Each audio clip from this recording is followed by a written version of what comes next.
Hi guys, what's up? I'm Mary Kay Richardson. Today I'm going to talk about, or this video I'm going to talk about the three ways that fear, I have to read it, I forgot the three ways that fear affects entrepreneurs and professionals every day.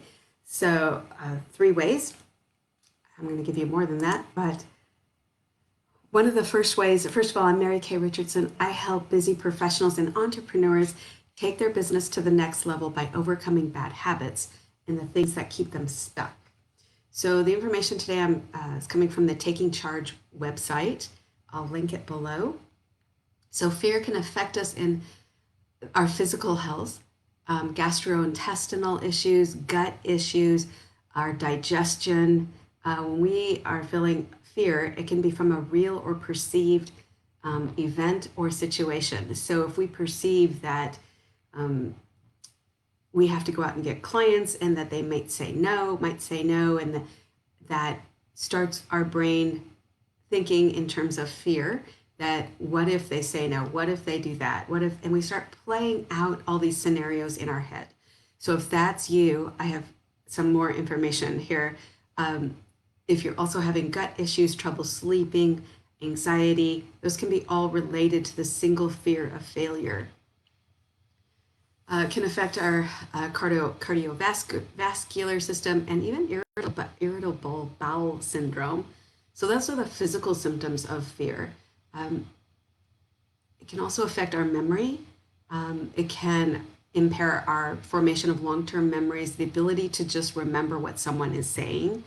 If you're talking to a potential client and they're saying things, but you're not quite in the moment, it feels like you're kind of maybe living outside yourself for a moment, or you're trying to write notes, or you're so encased in this fear of what if that you're not maybe relating to what they're saying or being in the conversation. And people pick that up. People pick that up when you're distracted, when you're looking at your phone, looking at something else. Even though you're on the phone, they can't see you. Maybe you're at your desk, and the fear of, I need this sale, I need this sale, I need to get this client, I need to book all these people into my, and I'm sure you offer a great service, but if you're coming from a point of fear, clients pick that up very easily. They pick up you're being distracted and you're not quite being involved in the conversation. They're telling you their problem, but you're not really conversing with them in the sense of like a human, because you're living outside yourself in that moment. So your memory can be impaired, your physical health, you might feel upset stomach, you might feel all these physical things going on. Also, fear can affect our brain processing and reactivity. So this can be really powerful when you are talking to someone, a potential client especially. So fear can interrupt processes in our brains that allow us to regulate our emotions as well. We don't pick up on nonverbal cues. Maybe you're talking to someone on the phone and they sigh, or there's a long pause, or they were at the beginning of the conversation giving you detailed information and now they're not giving you detailed information. It's because they're picking up that you're not really in the conversation. And we all know from both sides what that's like. So what happens is your fear gets in between you and the other person. Fear can affect our decision making in negative ways, leading us vulnerable to intense emotions like huge disappointment, anxiety, stress, anger, even that we didn't close that sale. And it just affects our mental health. It can actually cause or lead to, over a long period of time, PTSD and even depression. Those are some long-term effects of fear, fear of failure, fear of the what ifs. So, sorry for the beeps and noises.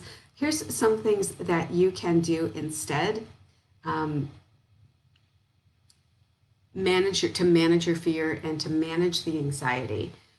So before you just let loose and let your anxiety and the what if thinking just go crazy, you do have the ability to stop the what if thoughts by distracting yourself.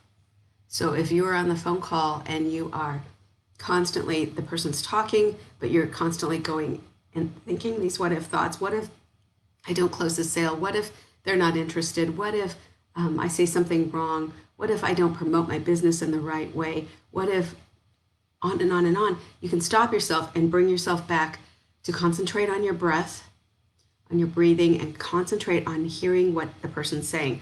A good technique is to start writing down what the person's saying, not every word, but the main points. So maybe they're talking about, for instance, in my business, I help people through hypnosis to, I've done a lot of quit smoking, a lot of trauma, a lot of anxiety. So when someone tells me that they have had anxiety for a long time, I might write down the word anxiety, and then I might write down the word, or it might come to mind, well, is the anxiety mainly in business when you're working with somebody, or is the anxiety when you're with your family, or like outside with your kids, in the car? When does your anxiety happen? So that keeps me in the conversation by writing down just short little words or notes. It keeps me distracted into the conversation. So it's good distraction. It's not distraction thinking what ifs. So that's one technique I use. I had a guy who was talking about how his anxiety affected him in his work. And I was thinking about all the questions I had to ask him, and I only had a limited amount of time. So I wrote down anxiety, I wrote down work, and then I asked him, well, can you tell me what it felt like, what your anxiety felt like in that moment? And then he described a whole situation where he said at its worst, and he described a situation that happened at work. And it was really, he gave me a whole lot of information so I could really, a lot of detailed information, which led the conversation even deeper. So instead of keeping the conversation shallow, it kept it going deeper. In other words, he knew I was listening, he knew I was interested, and just by taking a few notes, it kept me in the conversation rather than focusing on all the questions I had to ask him. So that's just something I do that may help you as well. Also, concentrating on breathing in, and as you exhale, you're exhaling your anxiety. You're exhaling your fears. So the taking notes technique I use a lot, almost on every conversation. It keeps me focused, and it keeps me from looking at my phone. It keeps me from looking at the screen, keeps me from just naturally being distracted by other things. So taking notes really helps me. And the goal is to not take too many notes, just take key points. So I don't want him talking and I'm like a stenographer or a secretary writing down an order or every word, but that keeps me in the conversation. So this has gone on quite a while. If that's you, I hope that helps you today. Try that, see if that helps you to manage the fear of rejection, the fear of failure, and even the fear of success. All these can be intertwined and wrapped up and keep you in a place you don't want to stay very long. Especially if you're an entrepreneur, you want to keep taking your business to the next level, keep it growing, which means money, right? It means clients. Everybody that's an entrepreneur or running their own business, clients are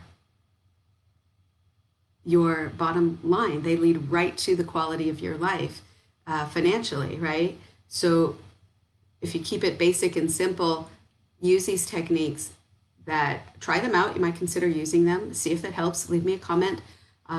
Also, if you're wondering, why do I have the fear of failure? Why do I have the fear of rejection, fear of success? Well, it can all go back to critical parenting. If your parents were narcissistic, or one was narcissistic and one wasn't around, in all kinds of combinations, just that critical parenting where maybe you were a kid and nothing you did was right. Nothing was good enough. No grade was good enough. An A was not good enough. You should have gotten an A plus. You should have gotten it perfect. If you got an A on the test, well, why did you miss that one question? Or we start to internalize that as a kid, because as kids, we can't blame our parents because we need them for survival. So we always internalize it and believe that it's our fault that they are so critical. We don't even know that they're being critical. We just know that's the way they are. So we internalize that, and that becomes part of our personality or our expectations of ourselves. Some of that can be good. It helps us raise the bar.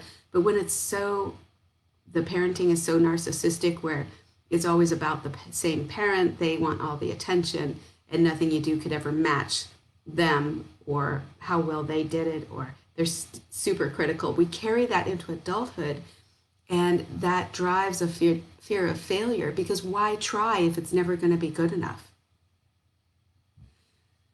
So that can also create a lot of stress in projects, stress in completing projects. Again, the fear of failure. I don't want to get the project done, because if you procrastinate, it's usually a fear of failure, fear of success. Because if you get it done, then you have to evaluate how well it was done. And then that sense of self-judgment comes into play, where we pick up where the parent left off. Excuse me, we pick up where the parent left off, and we start judging ourselves really critically. So it helps us feel bad about ourselves, right? Because we can't ever do anything good enough. And no project will be perfect enough or quick enough or get enough clients. And when we peel all that away, and yes, you can do that. You can peel that away by telling yourself good things like, I'm doing my best through the project. I'm going to get it done. I'm going to evaluate what didn't work, and I'm going to just change what I can, and I'm going to still keep going. That way, that fear of failure, you can talk to it and tell it, look, you're not going to hold me back. You're not going to cost me clients. You're not going to cost me my financial success. Just talk to it, and it diminishes the fear of failure. It makes it very small, and you can say, look, I'm a good person whether I get the client or I don't, because there's many clients out there that need what I have. So things like that may help you. Leave comments. I wish you all the best. I'm Mary Kay Richardson. I help busy entrepreneurs and professionals take their business to the next level by eliminating bad habits and whatever keeps them stuck. So have a great day. Bye for right now.